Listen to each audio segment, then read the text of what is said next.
Hello students, welcome to the class. आज की class में आप सभी का स्वागत है।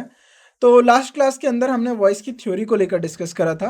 आज की क्लास में हम वॉइस के कुछ क्वेश्चंस को प्रैक्टिस करेंगे और ये देखेंगे जिस तरीके से हमने अपनी थ्योरी में वॉइस में पढ़ा है उस तरीके से जो हमारे एग्जाम में क्वेश्चन पूछे जाते हैं, बिल्कुल सेम पैटर्न के ऊपर जो हम आज क्वेश्चन डिस्कस करेंगे वैसे ही क्वेश्चंस आपको एग्जाम में देखने के लिए मिलेंगे। इन क्वेश्चंस के ऊपर हम देखते हैं कि जो हमने थ्योरी को पढ़ा है उस थ्योरी को हम कैसे अप्लाई करते हैं और किस तरीके से समझते हैं। तो आज के जो सेशन है उसके अंदर हम अपने 25 क्वेश्चंस डिस्कस करेंगे। अब ये 25 क्वेश्चन थोड़े मिक्स्ड हो सकते हैं, जिसमें एरर भी हो सकता है, फिल इन द ब्लैंक्स भी हो सकता है, राइट, चेंज हो सकता है, एक्टिव का पैसिव बनाने के लिए मिल सकता है, जिससे आपको ऑल ओवर एग्जाम के क्वेश्चंस का टाइप पता चले और आप एग्जाम के लिए रेडी रहें कि हम कोई भी क्वेश्चन हो उसको ईजिली फेस कर लेंगे, राइट। आज के सेशन में आगे बढ़ते हैं। तो आज हम वॉइस के प्रैक्टिस क्वेश्चंस करेंगे। अब देखिए, अगर हम जो क्वेश्चंस करने वाले हैं वो तो 25 क्वेश्चंस हैं, लेकिन हर क्वेश्चन को हम डिटेल एनालिसिस करेंगे। यानी जो भी आपने थ्योरी में पढ़ा है, जो भी आपने वॉइस के अंदर डिटेल में पढ़ा है, उसको भी आज हम डिटेल में एनालिसिस करेंगे क्वेश्चन के माध्यम से। यानी जो क्वेश्चन में हमें दिया हुआ है उसके थ्रू हम उसको और ज़्यादा डिटेल में पढ़ेंगे और समझने का प्रयास करेंगे कि एग्जामिनर हमसे यहाँ पर क्या पूछ रहा है और हमें किस चीज़ के बारे में नॉलेज होनी चाहिए ऐसे क्वेश्चंस को करते वक्त, राइट। लेकिन थोड़ा सा मैं आपको इंट्रोडक्शन देना चाहता हूँ। अगर आप थोड़ा सा वॉइस को लेकर अगर आप भूल गए हो तो कोई चिंता करने की बात नहीं है। शुरू के 5-6 मिनट हम वॉइस को ही समझ लेते हैं। अब मैंने जब आपको वर्ब पढ़ाया था तो मैंने आपको कुछ बातें बताई थी, जैसे कि ट्रांजिटिव वर्ब क्या होता है, राइट, और इनट्रांजिटिव वर्ब क्या होता है। और स्टार्टिंग में जब मैंने आपको इंट्रोडक्शन दिया था पार्ट्स ऑफ स्पीच का, तो मैंने आपको नाउन, प्रोनाउन, वर्ब और इन सब के फंक्शन बताए थे।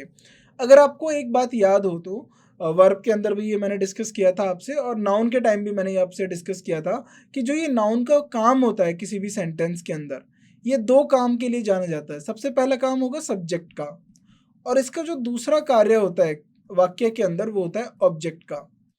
यानी ये सब्जेक्ट और ऑब्जेक्ट का काम करता है। अगर नाउन नहीं है तो नाउन की जगह पे क्या यूज कर सकते हैं, हम प्रोनाउन यूज कर सकते हैं, या फिर नाउन की जगह पे यूज होने वाले वर्ड्स को हम यूज कर सकते हैं, जैसे कि जिरेंड हो गया, right.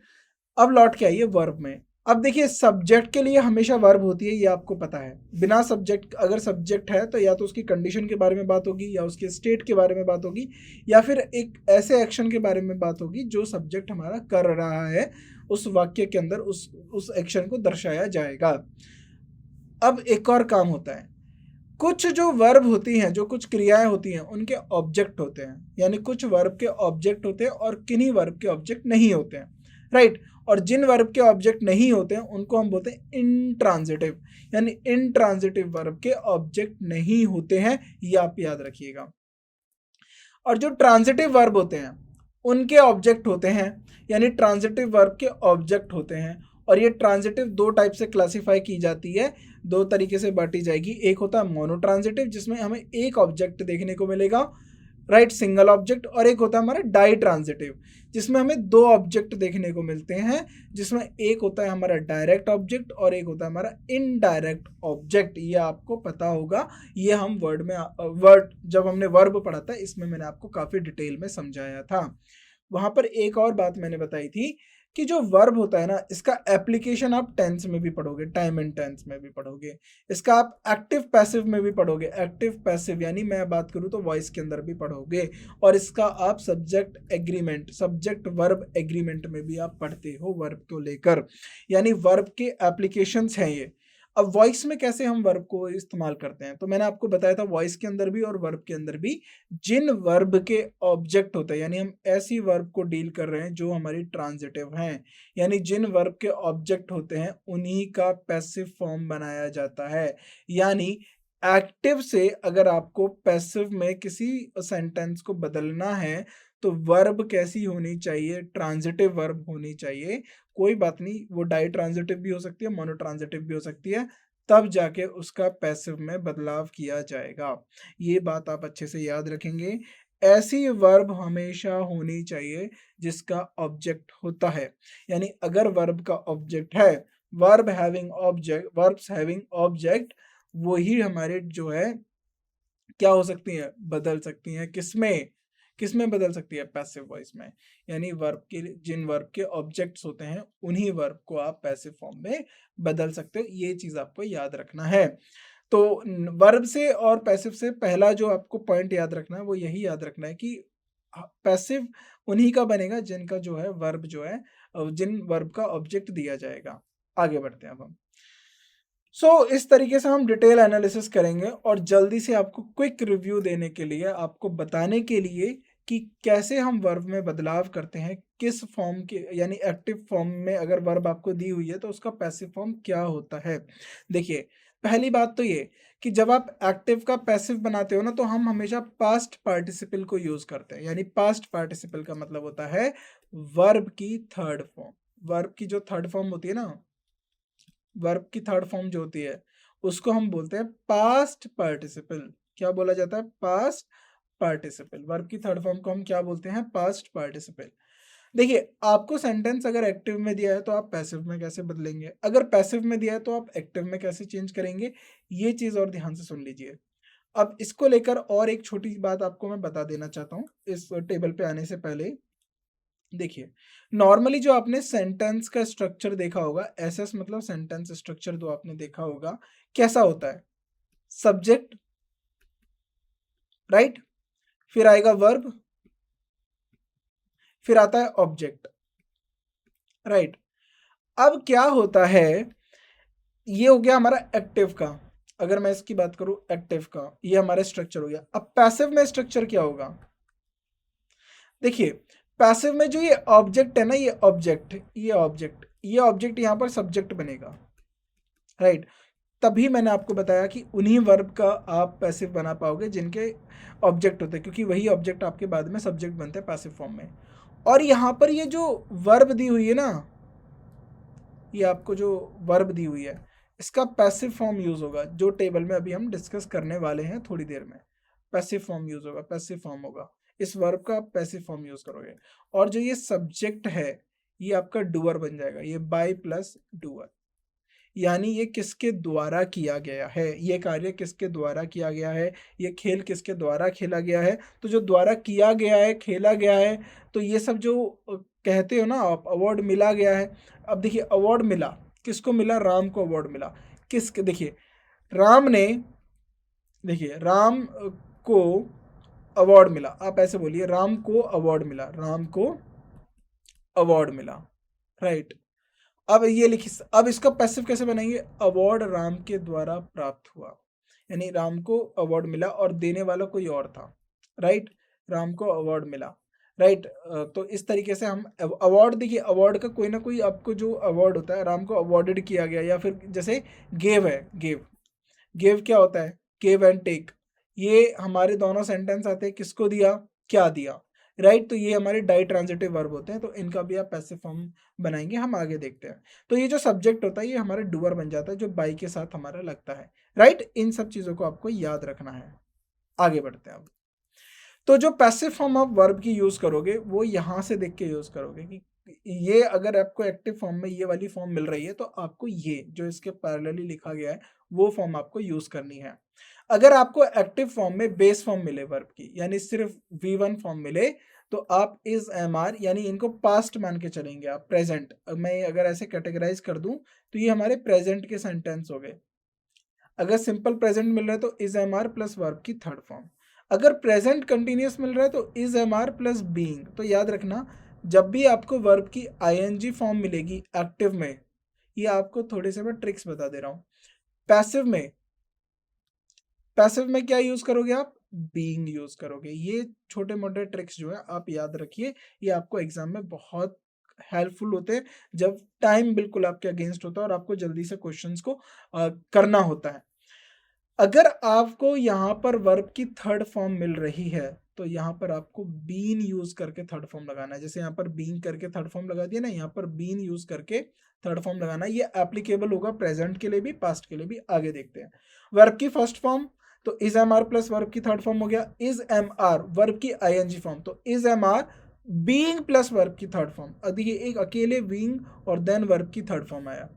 Has have plus verb की थर्ड फॉर्म दिखा आपको, ये प्रेजेंट परफेक्ट है। Has have been plus verb की थर्ड फॉर्म। तो देखिए मैंने बताया था ना, जहां वर्ब की थर्ड फॉर्म होगी वहां आपको बीन लगाना है। वॉज वर प्लस वर्ब, देखिए V2 आ गया सिंपल पास्ट। ये मैं बात कर लेता हूँ पास्ट टेंस की, पास्ट टेंस की बात कर लेता हूँ, सिंपल पास्ट की। अगर सिंपल पास्ट है तो वॉज वर्ब प्लस वर्ब की थर्ड फॉर्म। अगर पास्ट कंटिन्यूस दिया हुआ है तो अगेन वर्ब की आईएनजी फॉर्म होती है पास्ट कंटिन्यूस में, तो यहाँ पर वॉज वर्ब प्लस बीइंग आ जाएगा प्लस वर्ब की थर्ड फॉर्म। अगर हमारे पास पास्ट परफेक्ट है तो पास्ट परफेक्ट का स्ट्रक्चर क्या होता है, हैड प्लस वर्ब की थर्ड फॉर्म, अगेन वर्ब की थर्ड फॉर्म आ गया, तो हैड प्लस बीन, बीन लगा के वर्ब की थर्ड फॉर्म। तो इसमें देखिए कुछ भी चेंज नहीं है, अगर आपने बीन नहीं लगाया तो आपका सेंटेंस गलत हो जाएगा। एक्टिव पैसिव में जो डिफरेंस किया हुआ है वो सिर्फ बीन ने किया हुआ है। आगे बढ़ते हैं।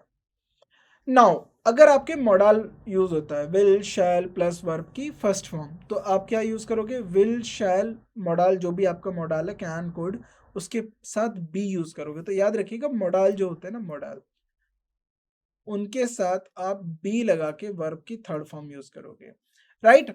अगर मॉडल के बाद हैव प्लस वर्ब की थर्ड फॉर्म है, मैंने अगेन याद करिए वर्ब की थर्ड फॉर्म के लिए मैंने क्या बोला था, बीन लगेगा। नाउ सी, बीन लग गया, पूरा स्ट्रक्चर सेम है, बस आपने बीन लगा दिया।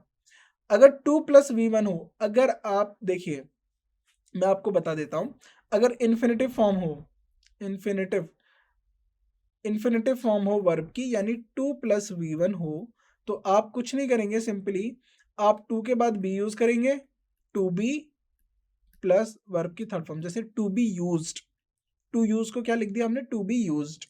अगर वर्ब की आईएनजी फॉर्म हो, यानी पास्ट पार्टिसिपल दिया हुआ हो, यानी आपको सॉरी ये प्रेजेंट पार्टिसिपल की मैं बात कर रहा हूं, प्रेजेंट पार्टिसिपल दिया हुआ हो, तो आप सिंपली कुछ नहीं करेंगे, आप इस प्रेजेंट पार्टिसिपल को, अगर आपने देखिए वर्ब की क्या फॉर्म यूज हुई, आईएनजी फॉर्म हुई, तो बीइंग प्लस वर्ब की थर्ड फॉर्म। यहां पर देखिए टू हैव प्लस वर्ब की third form, to have plus been plus verb की third form, having again having plus verb की थर्ड फॉर्म आ गया, तो देखिए यहाँ पर बीन प्लस वर्ब की थर्ड फॉर्म। आई होप ये दोनों टेबल आपको अच्छे से क्लियर हो गई होंगी, क्योंकि ये टेबल हमने थ्योरी में भी हर एक, जब तक हमने वर्ब की क्लासेस, वो वॉइस की क्लासेस करी, तब तक हमने ये टेबल को डिस्कस किया, और आपको भी ये टेबल एज इट इज़ याद होनी चाहिए, क्योंकि ये बहुत हेल्पफुल होती है आपको लास्ट मोमेंट या लास्ट मिनट रिवीजन के लिए। तो ये जो आपको ये जस्ट निकाल के दिया जाता है ना पूरे चैप्टर का, ये बहुत इंपॉर्टेंट होता है। अगर आपकी बेसिक अंडरस्टैंडिंग है चैप्टर को लेकर, और यहाँ से इस टेबल को लेकर अगर आपको अच्छे से क्लियरिटी हो गई है, और सब्जेक्ट का ऑब्जेक्ट, ऑब्जेक्ट का सब्जेक्ट आपको आता है बदलना, इट मीन्स वॉइस के जितने भी क्वेश्चन है वो आपसे गलत नहीं होने वाले हैं। बाकी के जो दूसरे कॉन्सेप्ट होंगे वो अभी हम आगे अपने लेक्चर्स में समझ सकते हैं, लेकिन समझेंगे ऑल ओवर हमने जो है अपने थ्योरी के अंदर सारा टॉपिक को डिस्कस किया है डिटेल में। तो आप प्लीज, अगर आपको अभी लगता है कि अगर आपको नहीं आता है, आपको थोड़ा और रिवीजन की जरूरत है, तो इस सेशन में आगे बढ़ने से पहले आप थोड़ा सा पढ़ लीजिए उनको, ताकि जब आप क्वेश्चंस बनाएं तो आपके क्वेश्चंस अच्छे से बने। अब आगे वाली स्लाइड में हम क्वेश्चंस डिस्कस करने वाले हैं, तो उससे पहले मैं आपको एक काम बता देता हूं जो आपको अभी करना है। अपनी एक नोटबुक निकालिए, उसका कोई भी एक ब्लैंक पेज लीजिए, और उस पर 1 से लेकर 25 तक क्वेश्चंस को मार्किंग कर लीजिए।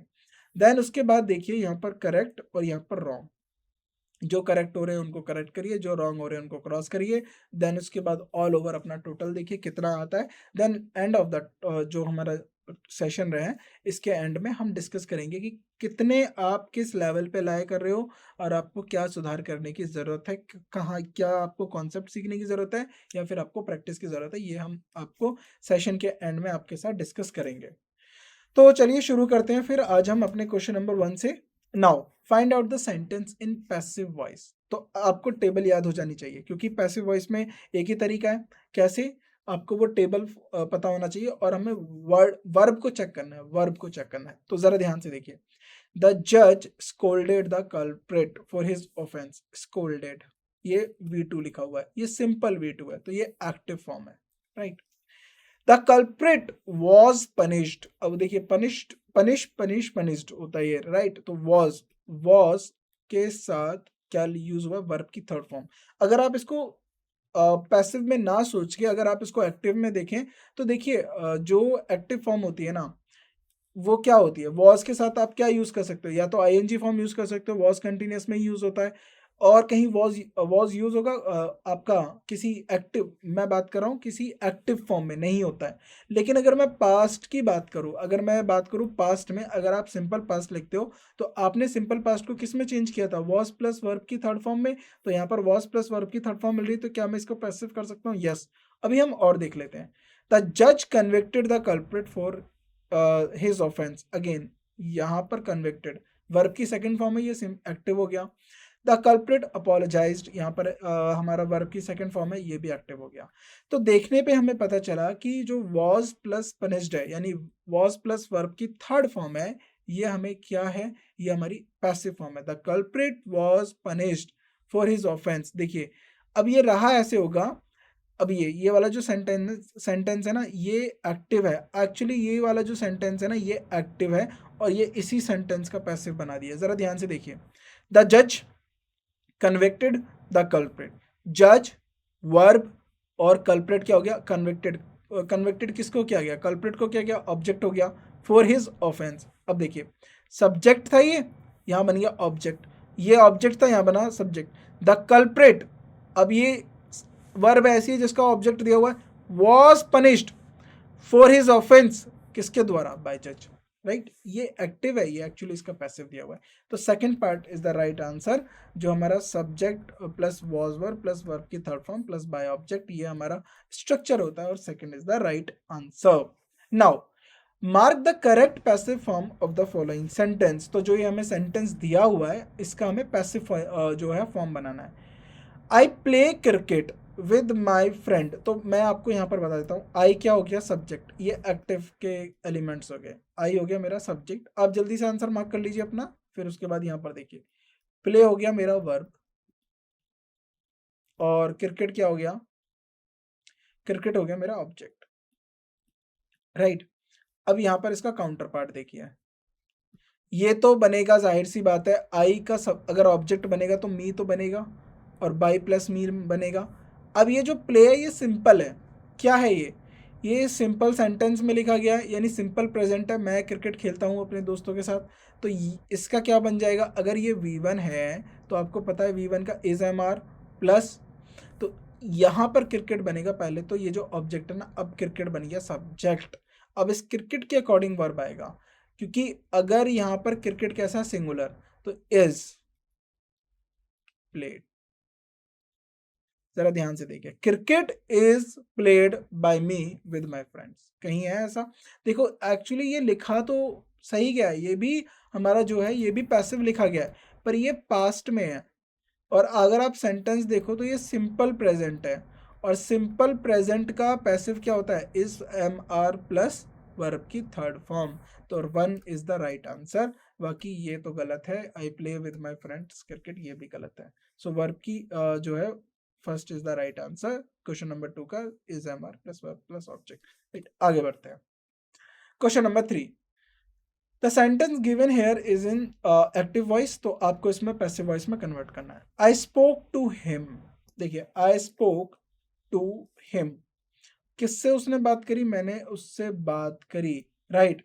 अब जरा ये बताइए, आई यहाँ पर सब्जेक्ट है, इसका तो पैसिव बनना है, तो बाय मी सब लिखा हुआ है। स्पीक स्पोक, स्पोक जो दिया हुआ है, वो वर्ब का कौन सा फॉर्म दिया हुआ है, राइट, वर्ब की V2 फॉर्म दी हुई है, यानी सिंपल पास्ट है, और आपको पता है सिंपल पास्ट में क्या होता है, वॉज वर।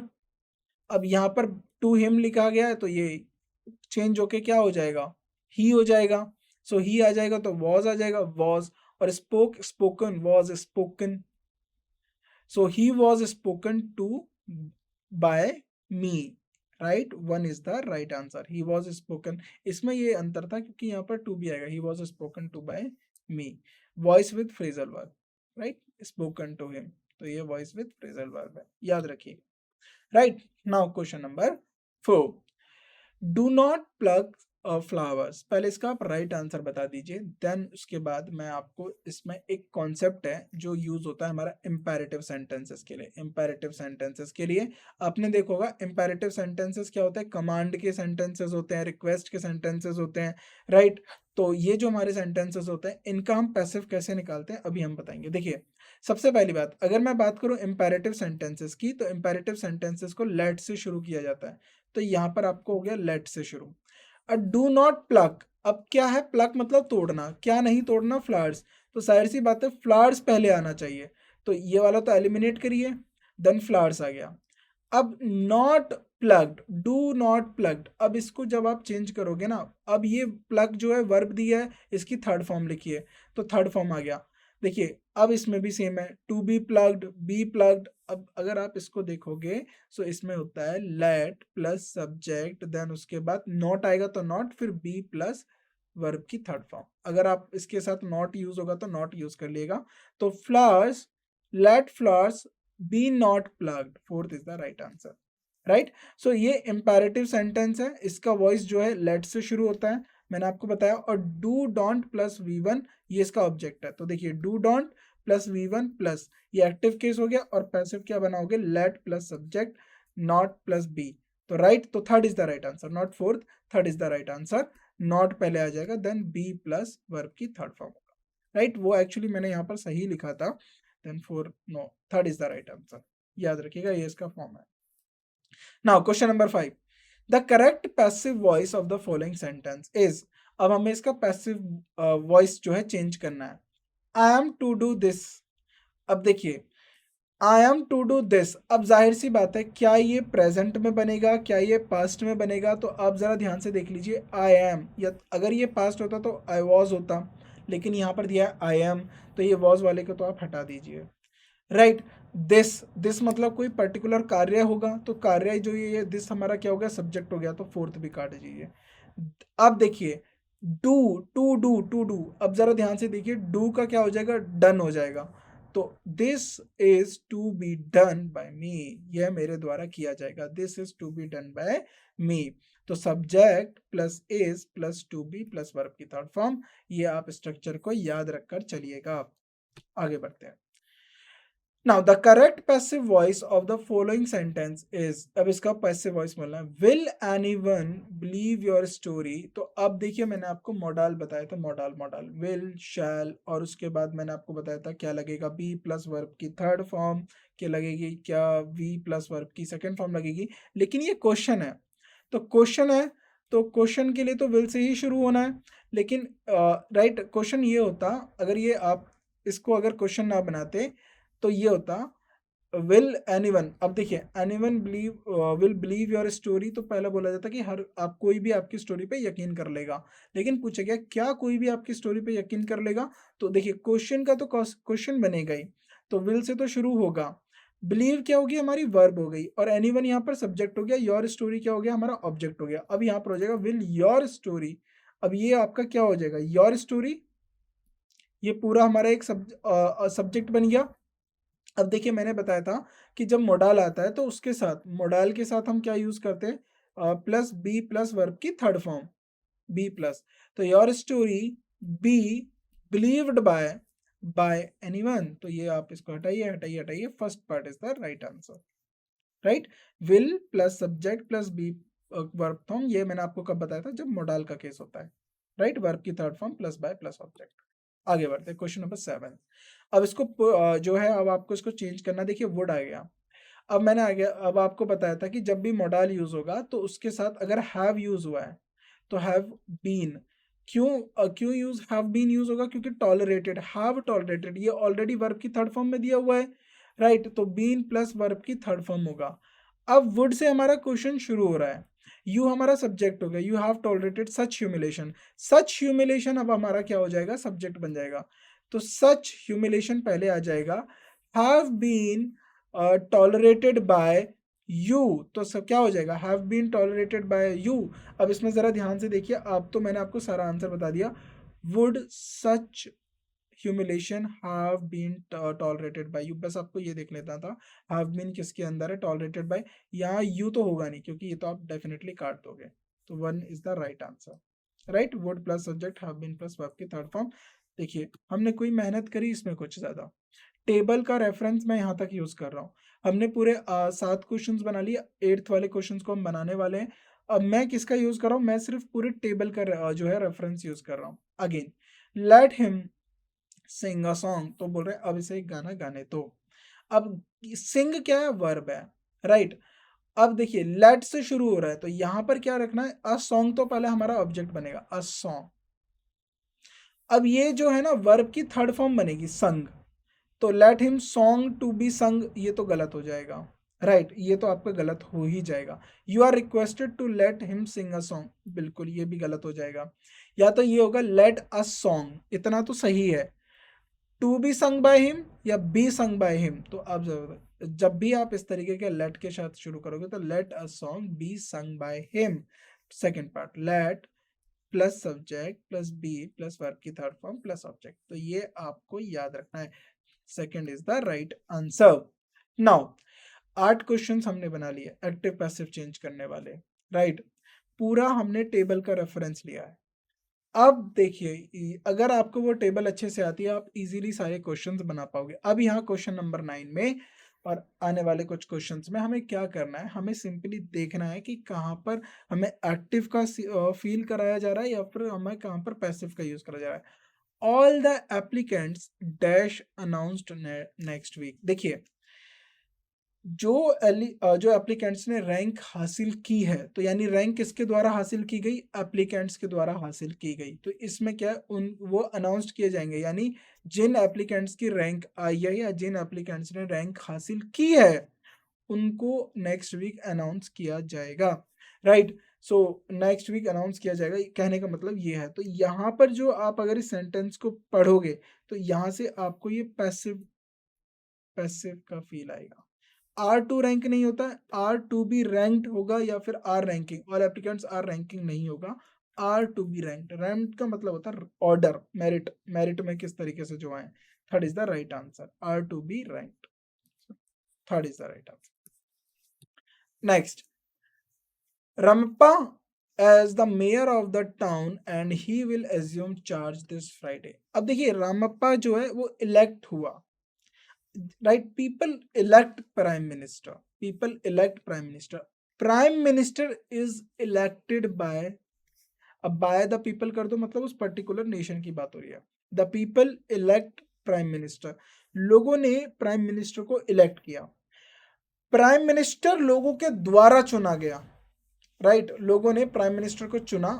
खैर हम प्राइम मिनिस्टर को नहीं चुनते, हम सिर्फ मेंबर ऑफ पार्लियामेंट को चुनते हैं, तो सही वर्ड हम यूज़ करते हैं, क्योंकि member of parliament prime minister अपना बनाते हैं, एक अपना मुखिया जो होता है, अपना हेड जो होता है वो पार्लियामेंट में वो एक अपने हेड को बनाते हैं, राइट। एक्चुअली में हमारे कॉन्स्टिट्यूशन में प्राइम मिनिस्टर का चुनाव नहीं होता है, मेंबर ऑफ पार्लियामेंट का चुनाव होता है।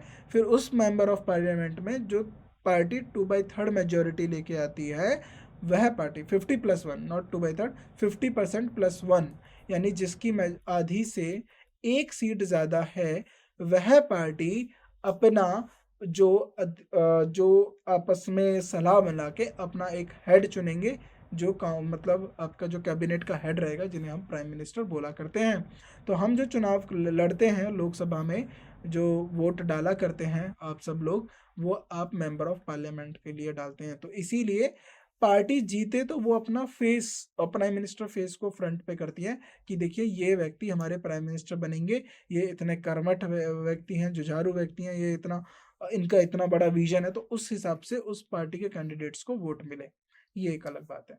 कहने का मतलब ये है कि लोगों ने चुना और फिर जिसको चुना वह लोगों के द्वारा चुना गया, तो ये पैसिव फॉर्म होगा। तो जो रामप्पा है वो as a mayor of town जो है वो चुना गया है, एंड वो कब से चार्ज एज्यूम करेगा, फ्राइडे से। तो यहाँ पर इलेक्ट आएगा, रामप्पा इलेक्ट। अब जाहिर सी बात है ये पैसिव लगेगा यहाँ पर, अगर पैसिव लगेगा तो इलेक्ट्स नहीं होगा, इलेक्टेड नहीं होगा, V2 फॉर्म नहीं होगा, इज इलेक्टिंग नहीं होगा, इज इलेक्टेड, चुना गया, right. So right is elected, note ये इसको करेक्ट करिए, is elected, second is elected. आगे बढ़ते हैं। She had frequent tooth x, तो टूथ एक का मतलब होता है दर्द और टूथ मतलब दांत में दर्द, उसके जल्दी जल्दी दांत में दर्द हो रहा था। सो शी डिसाइडेड टू, अब उसने क्या करा, अपने दांत को निकलवाने का डिसाइड किया। तो उसके जो दांत हैं ये कौन निकालेगा? देखिए, इसके जो दांत है वो डेंटिस्ट निकालेगा, वो खुद तो निकालेगा नहीं, या दांत खुद तो निकलेगा नहीं, तो उसको रिमूव किया गया होगा, किसी के द्वारा हटाया गया होगा। तो ये आपको पैसिव में लिखना है। अगर ये काम किसी के द्वारा किया गया है तो आपको ये किस में लिखना है? पैसिव में लिखना है। So she decided to remove her teeth, removing her teeth, have her teeth removed, passive form.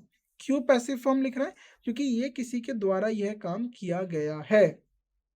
आगे बढ़ते हैं, थर्ड फॉर्म, डेंटिस्ट के द्वारा ये काम किया गया है। If you had followed the rules, अब बोला गया है कि अगर आप ये रूल्स फॉलो करते, अब ये जो कि कंडीशनल सेंटेंस है और यहाँ पर आप सिंपली यूज कर सकते हो। अगर कंडीशनल सेंटेंस यूज हुआ है, हैड प्लस वर्ब की third form, past perfect tense हुआ है, तो यहाँ पर वुड, अब देखिए, अब ये आपको पता होना चाहिए कि यहाँ पर वुड प्लस वर्ब की थर्ड फॉर्म होगा, या would have been plus verb की थर्ड फॉर्म होगा, या वुड हैव प्लस वर्ब की थर्ड फॉर्म होगा। ये चीज आपको पता होना चाहिए। If you had followed the rules you, अब देखिए ये बोला गया अगर आप ये रूल्स फॉलो करते, अभी ये रूल्स फॉलो नहीं किए गए तो वो डिस्क्वालीफाई हो चुका है। अगर आप ये रूल्स फॉलो करते तो आप डिस्क्वालीफाई नहीं होते, कहने का मतलब ये है। तो नॉट को हमें प्रेफरेंस देना, you would have not been, you would not, अब होगा you would not have been disqualified. तो fourth is the right answer. Will तो यूज होगा ही नहीं।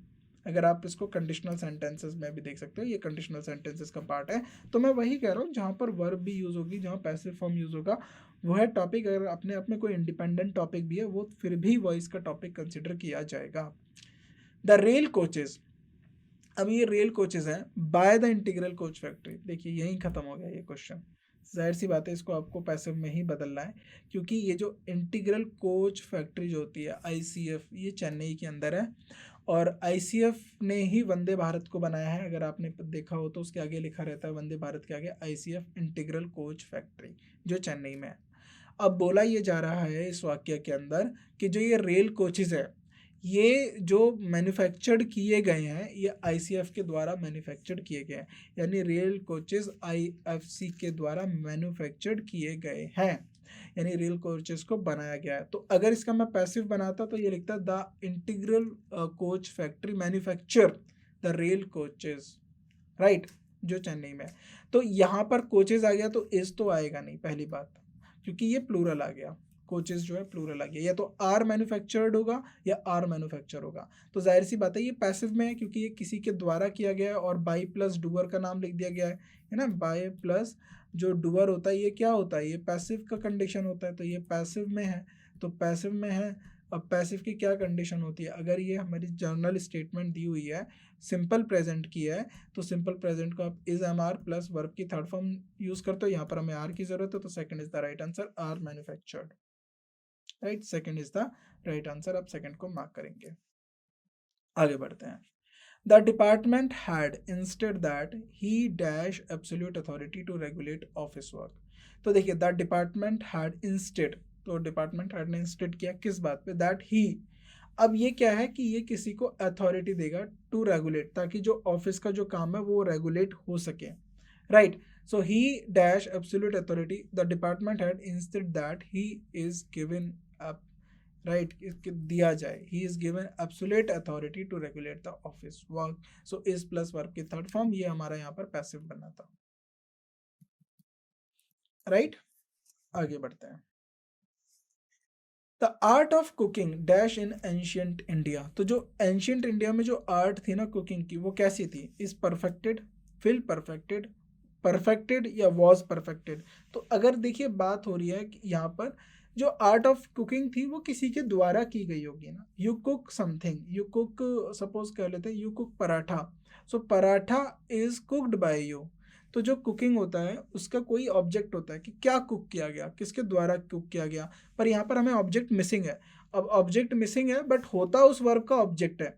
देखिए एक और बात याद रखिए, जिन वर्ब के ऑब्जेक्ट होते हैं लेकिन ऑब्जेक्ट मिसिंग होते हैं तो आप उसको पैसिव फॉर्म में लिख सकते हो, ये हम मान के चलते हैं। जैसे the thief was arrested, thief को अरेस्ट किया गया, अंडरस्टूड है बाय पुलिस, तो थीफ को अरेस्ट किया गया था किसके द्वारा? पुलिस के द्वारा। तो आप सिंपली ये लिख देंगे ना, thief was arrested, a thief was arrested, तो समझ जाएंगे कि कोई चोर है जिसको अरेस्ट किया गया। और अरेस्ट करने की अथॉरिटी किसके पास है? बाय पुलिस, मतलब पुलिस के द्वारा किया होगा। तो आप बाय पुलिस भी नहीं लिखेंगे तो भी ठीक रहेगा। ऐसे जो आर्ट ऑफ कुकिंग थी ना, वो या जो कुकिंग आर्ट थी वो लोगों के द्वारा कुक किया जाएगा या लोगों के द्वारा जो कुक किया गया था वो सब परफेक्ट था। So the art of cooking, ये हमें पैसिव में लिखना है, याद रखिएगा ये पैसिव में लिखना है, राइट। ये हमें किस में लिखना है? नॉट, यहाँ पर लिखते हैं पैसिव में लिखना है ये। अगर ये मेरे को पैसिव में लिखना है तो अब ये एंशियंट इंडिया की बात हो रही है, यानी पास्ट की बात हो रही है, तो विल परफेक्ट तो होगा नहीं, इस परफेक्ट भी नहीं होगा क्योंकि ये करंट सिनेरियो की तो बात हो नहीं रही है, प्रेजेंट को तो बदल रहे हैं। परफेक्टेड नहीं होगा क्योंकि ये एक्टिव में दे दिया, तो वॉज परफेक्टेड यहाँ पर होगा। The art of cooking was perfected in India, in ancient India. जो आर्ट ऑफ कुकिंग थी वो बहुत ज़्यादा परफेक्ट हुआ करती थी एंशियंट इंडिया में। आगे बढ़ते हैं। So fourth is the right answer. Now question number 16. This package was supposed dash yesterday. तो this package was supposed dash yesterday. तो ये अब सपोज किया गया कि ये जो पैकेज है ये डिलीवर किया जाएगा कल तक। अब डिलीवर जो है किसी के द्वारा किया जाता है, कोई भी खुद अपने आप डिलीवर तो होता नहीं है कि अगर आपने मान लीजिए ये पेन को ऑर्डर किया, ये पेन आपके यहाँ डोर स्टेप तक चल के नहीं आएगा, डोर तक चल के नहीं आएगा और ये बोलेगा कि देखिए सर मैं डिलीवर हो गया, ऐसा तो नहीं होता है। कोई आएगा, डिलीवरी पर्सन आएगा, आपको हैंड ओवर करेगा कि सर ये आपका प्रोडक्ट। तो यही होता है कि जब ये कोई भी चीज़ डिलीवर की जाती है तो वो किसी के द्वारा की जाती है, तो किसी के द्वारा अगर की जाती है तो वो पैसिव फॉर्म में लिखी जाएगी। सो वॉज सपोज्ड, ये भी देखिए द पैकेज वॉज सपोज्ड। अब देखिए ये तो पैसिव में लिख ही दिया, तो टू बी डिलीवरिंग होगा या टू बी डिलीवर्ड होगा, टू हैव बीन। तो सिंपल सी बात है, अगर आपको टू डिलीवर लिखना था, टू डिलीवर लिखना था, तो मैंने बताया इसको आप कैसे चेंज करोगे, to plus be plus verb की थर्ड फॉर्म। तो इस पे आप सिंपली क्या लिख देंगे? To be delivered. Second is the right answer. Very good. अब यहाँ तक आपने जो है अपने फिल इन द ब्लैंक्स को बहुत अच्छे से बनाया है, अब इसमें कोई आपको प्रॉब्लम नहीं आई होगी। अगेन मैं आपसे यही बताना चाहता हूँ, मैंने 16 क्वेश्चन हमने अटेम्प्ट किए, 16 क्वेश्चन के अंदर भी हमने अपनी टेबल का सहारा लिया, हम बिल्कुल अपने टेबल से नहीं भटके, बिल्कुल उसी के ऊपर स्टिक रहे। यही चीज़ आपको फॉलो करनी है कि एग्जामिनर आपसे क्या पूछ रहा है, आपको पता होना चाहिए, आपको क्लैरिटी होनी चाहिए कि एग्जामिनर आपसे क्या पूछ रहा है, कैसे आपको आंसर करना है, राइट। कितना आपको आता है, कितना नहीं आता। और जब आपको चीज़ें आने लगेंगी तो ये जो लास्ट मिनट में जो ये टेबल होती हैं, ये जो इस तरीके के जो आपके शॉर्ट नोट्स होते हैं, ये आपको बहुत हेल्प करेंगे एग्जाम में मार्क्स को इंक्रीज करने के लिए, राइट, नंबर बढ़ाने के लिए। आगे बढ़ते हैं। अब यहाँ से हमारे जो क्वेश्चन हैं फ्रॉम 17 टू 25, हम अपने स्पॉटिंग द एरर्स को डिस्कस करेंगे। हमें एरर्स पता करनी है कहाँ पर है। पैसिव में दो जगह एरर मिलेंगे, एक तो या फिर ऑब्जेक्ट को सही तरीके से, ऑब्जेक्ट या सब्जेक्ट में दोनों को एक मान के चलता हूँ, उनको सही तरीके से नहीं यूज़ किया गया होगा या फिर डूअर को यूज़ नहीं किया गया होगा। दूसरी जो एरर होती है वो होती है वर्ब में, तो वर्ब गलत तरीके से लिखी गई है। अगर आपको पता चल रहा है, आप इतने ज़्यादा लाइक शार्प हैं समझ पाने में कि ये एक्टिव है पैसिव है, तो आप एकदम से वर्ब को पकड़ लेंगे।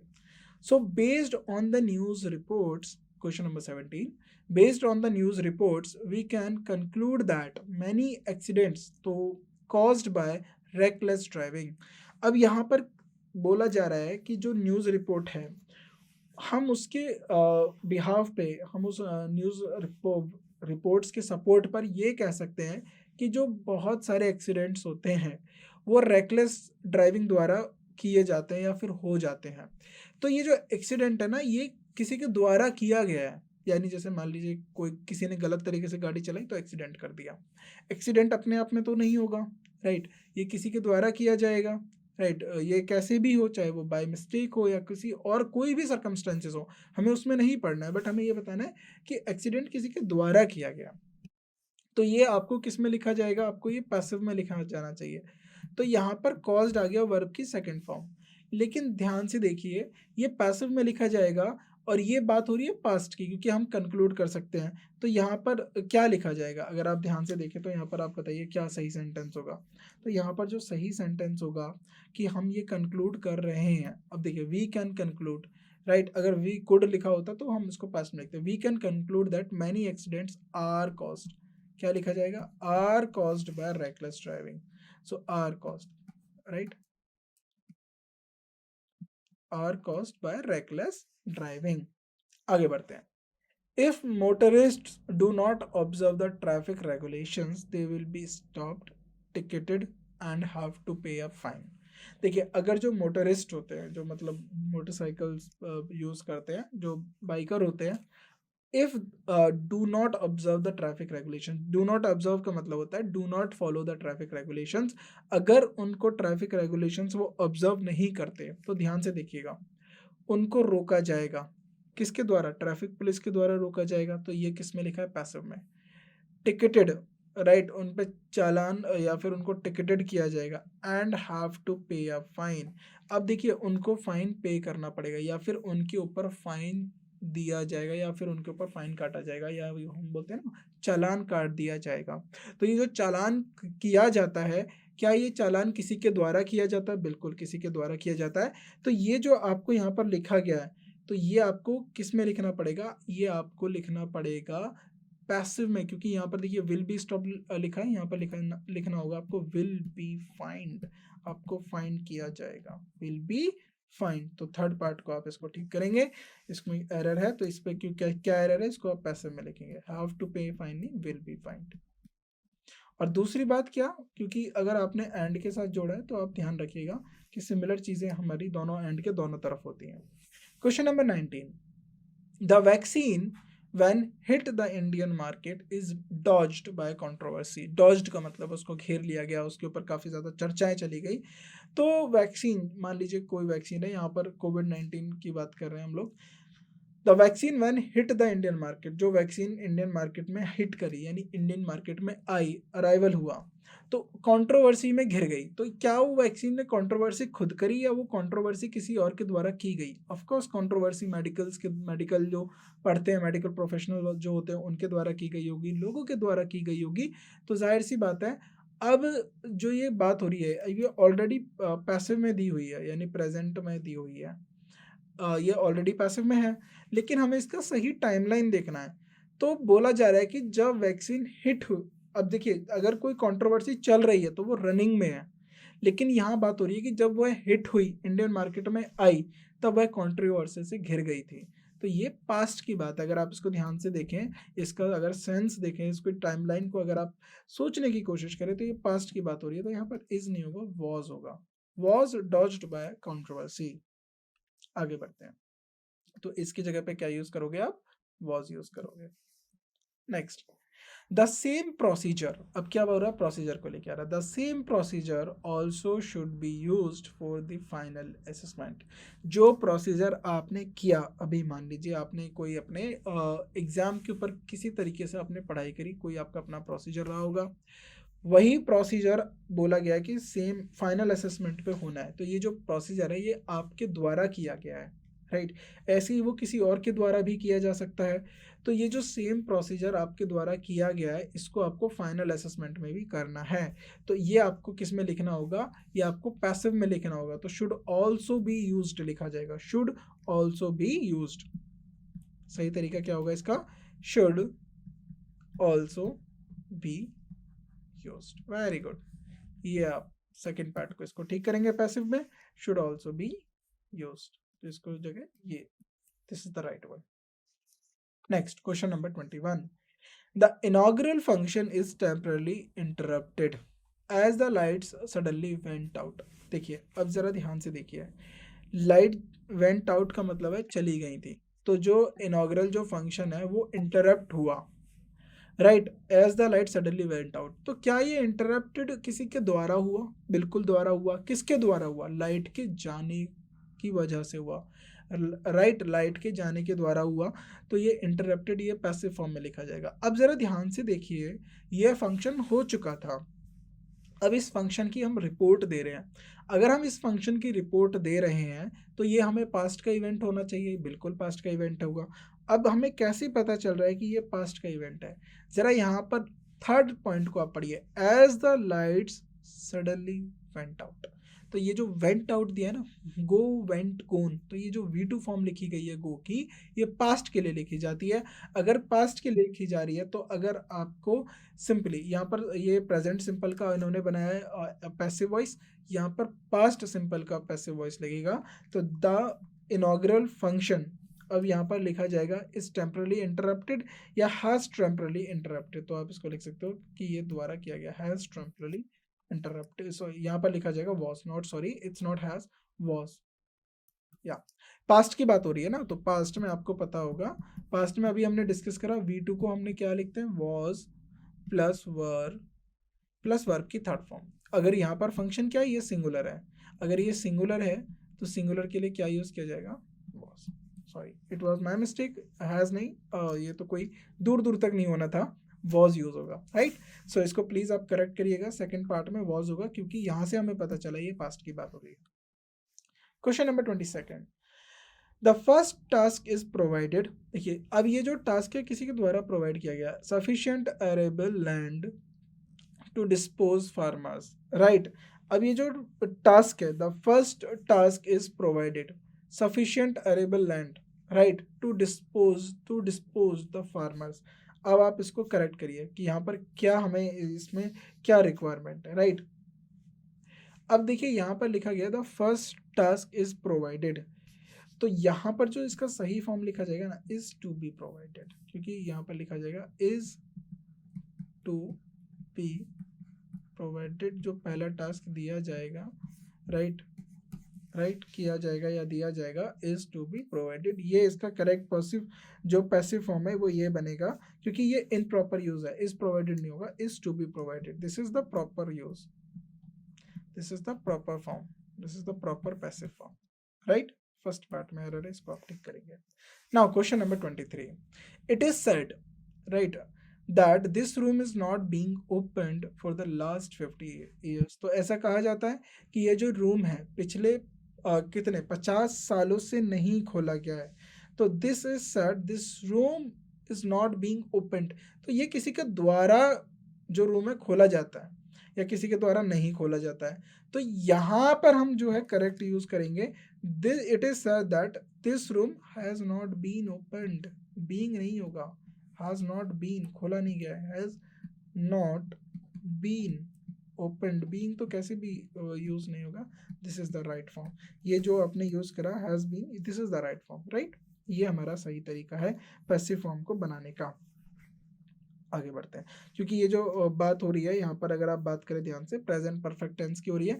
अब कैसे मैं बात कर रहा हूँ कि ये प्रेजेंट परफेक्ट टेंस की हो रही है, तो पिछले 50 साल से कोई इवेंट होता आ रहा है और अभी भी प्रेजेंट में हम उसकी बात कर रहे हैं, यानी 50 साल से लेके अब तक यह खोला नहीं गया है। तो 50 साल से लेके ये अब तक खोला नहीं गया, तो अब भी आप इसको कंसिडर कर रहे हो ना। इसी अगर ऐसे मैंने आपको टेंस में भी पढ़ाया था कि जब ऐसी टाइमलाइन होती है जो पास्ट में होती है और प्रेजेंट में भी उसको हम कंसिडर कर रहे होते हैं, तो वो प्रेजेंट परफेक्ट टेंस में लिखी जाती है। तो प्रेजेंट परफेक्ट में हैज हैव बीन, राइट, और मैंने वहां पर बताया था हैज हैव बीन यूज किया, हैज हैव प्लस वर्ब की थर्ड फॉर्म यूज होगी, तो यहाँ पर has have plus been plus verb की थर्ड फॉर्म, तो ये हमारा प्रेजेंट परफेक्ट में लिखा जाएगा। याद रखिएगा प्रेजेंट परफेक्ट में लिखा जाएगा। क्यों लिखा जाएगा, क्योंकि मैंने यहाँ से इसको सीखा, यहाँ से इसे मैंने समझा कि पिछले 50 साल से लेके इस रूम को अभी तक खोला नहीं गया है, अभी तक खोला नहीं गया है, तो अभी भी हम इन प्रेजेंट इस रूम को लेकर चर्चा कर रहे हैं। वेरी गुड, अब आगे बढ़ते हैं। तो यहाँ पर हैज नॉट बीन ओपनड होगा सेकंड पार्ट में, मैंने आपको बता दिया क्यों होगा, क्योंकि ये जो है हमारा प्रेजेंट परफेक्ट टेंस में लिखा गया है, क्योंकि ये पास्ट में हुआ इवेंट है जो अब तक चला आ रहा है, राइट। नाउ आगे बढ़ते हैं। Question number 24, the social activist was murder in cold blooded. तो जो सोशल एक्टिविस्ट था, अब देखिए मर्डर क्या होता है, मर्डर अगर आपको पैसिव में लिखना है, या फिर ही मर्डर समवन, उसने उसका खून कर दिया, राइट। अगर जो होता है किसी के द्वारा मृत्यु मतलब मार दिया गया, तो मार दिया गया जो होता है वो किसी के द्वारा किया जाता है, ये मर्डर जो एक्शन है वो किसी और के द्वारा किया जाएगा। तो इसको पैसिव फॉर्म में लिखने के लिए इसकी हमें कौन सी फॉर्म यूज करनी पड़ेगी, वर्ब की थर्ड फॉर्म, और यहाँ पर कौन सा फॉर्म यूज करा गया, यहाँ पर simply first form, so he was murdered. तो यहाँ पर इसको सही करिए, क्योंकि सोशल एक्टिविस्ट को किसी ने मारा है, तो किसी ने मारा है, तो वो जो है पैसिव फॉर्म में लिखा जाएगा क्योंकि ये एक्शन किसी और के द्वारा किया गया है, राइट। क्वेश्चन नंबर 2 में एरर है, इसको आप ठीक करेंगे। यहाँ पर क्या यूज हो जाएगा, मर्डर्ड। वेरी गुड, आगे बढ़ते हैं। A weak minded person is frighten away, right. जो एक वीक माइंडेड पर्सन है वो डरता है बाय द इनिशियल डिफिकल्टीज, शुरुआती चुनौतियों से, and gives up the attempt in despair, और वो क्या कर देता है, वो अटेम्प्ट छोड़ देता है। तो यानी वो जो वीक माइंडेड पर्सन होते हैं वो जल्दी से घबरा जाते हैं शुरुआती चुनौतियों से, और वो क्या कर देते हैं, छोड़ देते हैं, राइट। अब देखिए, जो घबरा जाते हैं वीक माइंडेड पर्सन, ये किसके द्वारा घबरा जाते हैं। अ वीक माइंडेड पर्सन घबरा जाते हैं, अवे, दूर, फ्राइटन अवे का मतलब है घबरा जाते हैं, किससे, by the initial difficulties, right, and gives up, right, gives up, छोड़ देते हैं द अटेम्प्ट इन डिस्पेयर। तो बाय प्लस सब्जेक्ट लिख दिया ना, बाय के बाद आपने लिख दिया ना किसके द्वारा वो घबराए जाते हैं। अगर ये इन शुरुआती चुनौतियों के द्वारा घबरा दिए जाते हैं तो यहाँ पर क्या इज फ्राइटन होगा, नहीं, यहाँ पर जो होगा इज फ्राइटेंड, वर्ब की थर्ड फॉर्म होगी। Very good. So dear student, हमने यहाँ पर क्या करा, हमने यहाँ पर 25 क्वेश्चंस बिल्कुल सही बनाए, और ये जो 25 क्वेश्चंस हमने सिर्फ एक सिंगल टेबल, जो आपको दो टेबल्स मैंने शेयर करी, वो एक ही टेबल है, दो पार्ट में मैंने उसको डिवाइड कर दिया, एक सिंगल टेबल से मैंने आपको ये पूरे 25 क्वेश्चंस बना दिए, राइट। उस टेबल से बाहर कुछ नहीं आएगा। बाकी जो हमारे इम्पेरेटिव सेंटेंसेस थे, लेट वाले थे, वो हम डिस्कस कर चुके। तो आपको क्या करना है, अब आप सबसे पहले रिजल्ट अपने सुन लीजिए। जिनके 25 में से 25 ठीक है, वेरी गुड, इन्होंने बहुत अच्छा काम करा अपने कॉन्सेप्ट के ऊपर भी, और इन्होंने काफ़ी अच्छा काम करा प्रैक्टिस के ऊपर भी। अगर जिनके 20 से लेके 24 तक ठीक है, यानी उनके कॉन्सेप्ट्स को थोड़ा स्ट्रॉन्ग करना है उन्हें, लेकिन उन्हें प्रैक्टिस बढ़ानी होगी, क्योंकि फिर उन इसीलिए गलत हो जाता है, क्योंकि जो मिस्टेक होती है ना उनकी रिपीटेड दिख जाती है कि उनका एक कॉन्सेप्ट वीक है, उसी में वो गलती करेंगे। लेकिन जिनके 15 से लेके 19 तक करेक्ट है, इनको तो कॉन्सेप्ट पे बहुत काम करना, और प्रैक्टिस तो इन्हें हद से ज़्यादा चाहिए, तभी इनका वीक एरियाज इन्हें पता चलता रहेगा, क्योंकि प्रैक्टिस से ही वीक एरियाज पता चलता है। एंड माय डियर स्टूडेंट, जिनके 15 से कम है, आई एम रियली सॉरी, क्योंकि आपने पढ़ाई नहीं की है, इसीलिए आपको सबसे पहले तो वीडियोस देखनी है अपने सारे कॉन्सेप्ट्स की, और उसके बाद धीरे धीरे प्रैक्टिस, एक साथ प्रैक्टिस मत करिए, पहले कॉन्सेप्ट को सीखिए, समझिए, ब्लैंक पेपर पे उतारिए जो आपने समझा, फिर उसको आगे करिए, ब्लैंक पेपर पे दोबारा उतारिए क्या समझा, फिर करिए, ऐसे ही 50, मतलब कहने का मतलब ये 50 बार तो नहीं, कहने का मतलब ये कि इसको इतने टाइम्स करते रहिए जब तक वो चीज़ें आपको याद ना हो जाए एज इट इज़, कि जो आपको यहाँ पर पढ़ाया है उससे क्या मतलब है, क्या नहीं मतलब है, राइट। तो इस तरीके से अपना एनालिसिस करिए, और इसी तरीके से आप जो है एग्जाम में अच्छा स्कोर कर पाएंगे और अपने नंबर्स को बूस्ट कर पाएंगे, राइट। सो आने वाले लेक्चर्स में हम और भी टॉपिक्स को लेकर चर्चा करेंगे, अपने ग्रामर को लेकर, वोकैब और रीडिंग कॉम्प्रिहेंशंस को लेकर। तब तक आप इनको अच्छे से प्रैक्टिस करिए, इनके ऊपर काफ़ी अच्छे से काम करिए, और जो आपको शॉर्ट टेक्निक्स और ये जो ट्रिक्स बताई जाती हैं, प्लीज़ इन पे काम करिए, डू फोकस ऑन इट। इससे क्या होगा, आपको इम्प्रूव मिलेगा, आपका एग्ज़ाम में परफॉर्मेंस में तो आपको फ़ायदा होगा ही होगा, लेकिन जो आपको एक्स्ट्रा जो 3-4 नंबर चाहिए होते हैं, जो आपको मेरिट में रखने के लिए 3-4 नंबर चाहिए होते हैं, वो आपको मिलेंगे, राइट। इजीली आप एग्जाम तो क्रैक कर लेंगे, 25 क्वेश्चंस में से आप आराम से अच्छे पूरे 20 से ऊपर इजीली बना ही पाएंगे, कोई इतना बड़ा चैलेंज नहीं होता। लेकिन काम आपको करना है 25 में से 25 ठीक करने के लिए, उसके लिए आपको रीडिंग अच्छी करनी पड़ेगी अपनी, टेक्स्ट बुक्स रीड करिए, राइट, वोकैब सीखते रहिए, वोकैब को जितना हो सके multiple time previous year questions या किसी और के द्वारा जो हमारे क्वेश्चंस होते हैं उनके द्वारा मल्टीपल टाइम्स रिवीजन करते रहिए। तो जब आप मल्टीपल टाइम रिवीजन करेंगे तो आपको चीज़ें याद हो जाएंगी, आपको क्वेश्चन दिखा आप सीधा आंसर करने लगेंगे, राइट। सो वॉइस में आपको क्या करना है, वॉइस में अगर आपको लग रहा है, अगर आपके ये पहली इन दो कैटेगरीज को लेकर मैं बात कर दे रहा हूँ, इन दो कैटेगरीज का मतलब है कि आपके थोड़े कॉन्सेप्ट वीक है। तो सबसे पहले आप वर्ब को समझिए, नाउन प्रोनाउन के फंक्शन को समझ लीजिए, सब्जेक्ट कब होते हैं, ऑब्जेक्ट कब होते हैं, किन का ऑब्जेक्ट होता है, किन का ऑब्जेक्ट नहीं होता, यानी वर्ब के ऑब्जेक्ट होते हैं, प्रीपोजिशन के ऑब्जेक्ट होते हैं। ये चीज़। फिर ट्रांज़िटिव और डाई ट्रांज़िटिव और इनट्रांज़िटिव वर्ब, इन तीनों के बारे में अच्छे से पता रखिए कि डाई ट्रांज़िटिव के डायरेक्ट ऑब्जेक्ट किन्हें कहेंगे, रेसिपिएंट और बेनिफिशियरीज़ को हम डायरेक्ट ऑब्जेक्ट इनडायरेक्ट ऑब्जेक्ट कहते हैं, राइट? व्हाट और whom का रिप्लाई जो होते हैं वो हमारे क्या होते हैं, ऑब्जेक्ट होते हैं या सब्जेक्ट होते हैं, ये सब चीज़ें आपको पता होना चाहिए, राइट? तो वॉइस को लेकर आपको वर्ब अच्छे से क्लियर होना चाहिए, सब्जेक्ट वर्ब एग्रीमेंट पे आपके बारे में पता होना चाहिए, टेंस के टाइम फ्रेम के बारे में पता होना चाहिए कि अगर सेंटेंस आपको किस टाइम का दिया हुआ है और वो किस टाइम फ्रेम की बात कर रहा है, ये चीज़ें क्लियर होंगी तो आपके वॉइस के सारे क्वेश्चंस बन पाएंगे। सो आज की क्लास के अंदर बस इतना ही। Thank you so much. कल हम मिलते हैं अपने नेक्स्ट अगले टॉपिक को लेकर डिस्कस करके, या अगले हम जो भी हमारा ग्रामर का टॉपिक है, वो कैब का टॉपिक है, उसके साथ हम आपको अगली क्लास में मिलते हैं। तब तक के लिए आप इनकी अच्छे से प्रैक्टिस करिए और रेगुलर बेसिस पे रिवीजन करते रहिए। Thank you so much. Thank you students.